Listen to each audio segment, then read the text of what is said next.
కవినై కవితనై భార్యనై భర్తనై కవినై కవితనై భార్యనై భర్తనై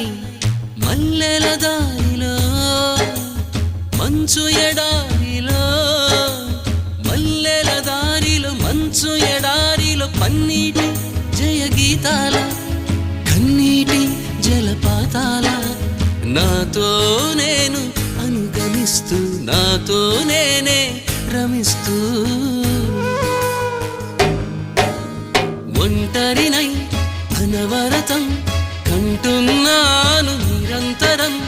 కలల్ని కథల్ని మాటల్ని పాటల్ని రంగుల్ని రంగవల్లుల్ని కావ్య కన్యల్ని ఆడపిల్లల్ని జగమంత కుటుంబం నాది ఏకాకి జీవితం నాది